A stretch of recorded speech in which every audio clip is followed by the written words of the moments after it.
साथियों नमस्कार, स्वागत है आपका अपने YouTube चैनल गणित संसार में। साथियों आज हम लोग पढ़ने वाले हैं प्रॉफिट लॉस और प्रॉफिट लॉस का एक ऐसा टाइप जिससे हर परीक्षा में प्रश्न पूछे जाते हैं। टाइप नंबर 1 की हम जब बात करेंगे तो टाइप नंबर 1 में हम पढ़ने वाले हैं जब प्रतिशत लाभ या हानि क्रय मूल्य की संख्या के बराबर हो जाए। इसमें दो प्रकार के प्रश्न पूछे जाते हैं, एक प्रतिशत लाभ पर आधारित होता है और दूसरा प्रतिशत हानि पर आधारित होता है। दोनों प्रश्नों को हम लोग बारी बारी से करके पढ़ेंगे। दोस्तों इस प्रश्नों को हम लोग बिना कॉपी कलम उठाए सेकंडों में बना सकते हैं, बस आप मेरे साथ बने रहिएगा।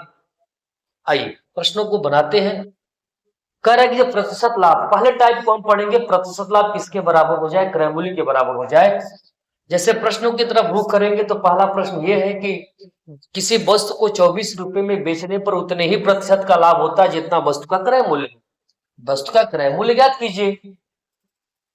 दोस्तों ऐसे प्रश्न को हम कैसे बनाएंगे समझिएगा। कह रहा है कि जो प्रतिशत लाभ है, प्रतिशत प्रॉफिट जो है, प्रतिशत लाभ जो है वो किसके बराबर हो जाए, सीपी के बराबर हो जाए। तो ऐसे प्रश्नों को बनाते समय हम क्या करेंगे, एसपी को लिख लेंगे। एसपी बराबर हो गया 24।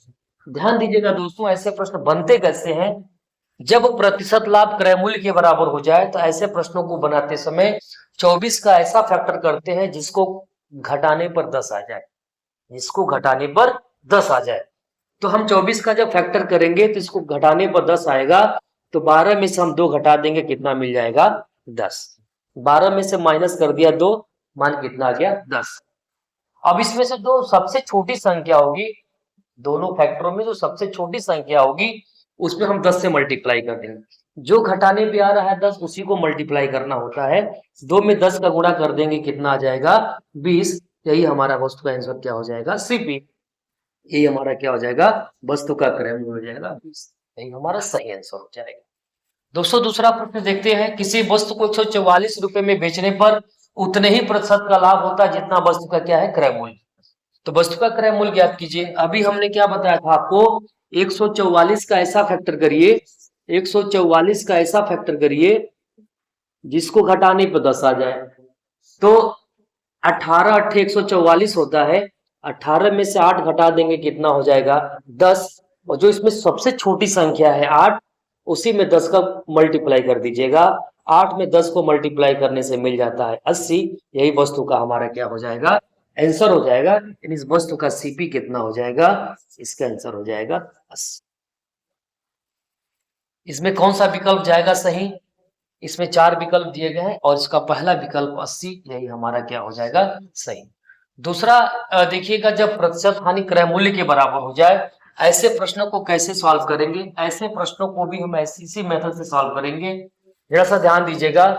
जब प्रतिशत लास्ट जो है, प्रतिशत लास्ट जो है वो सीपी के बराबर हो जाए तो हम 24 का ऐसा फैक्टर करेंगे जिसको जोड़ने पे हमको 10 मिल जाए। प्रतिशत हानि वाले प्रश्नों में क्या करते हैं, लाभ वाले प्रश्नों में हम घटा कर ले आते हैं और हानि वाले प्रश्नों में हम जोड़कर 10 लेके आते हैं।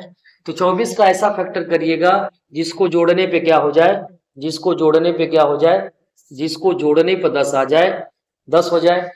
हमने 6 और 4 का गुणा किया, 24 हो गया, 6 में 4 जोड़ दिया, 10 हो गया। हानि वाले प्रश्नों में जो सबसे बड़ी संख्या होती है उसमें 10 का मल्टीप्लाई करते हैं, 10 पे मल्टीप्लाई करने पे जो आंसर मिलता है वही हमारा वस्तु का क्या हो जाता है, क्रय मूल्य हो जाता है।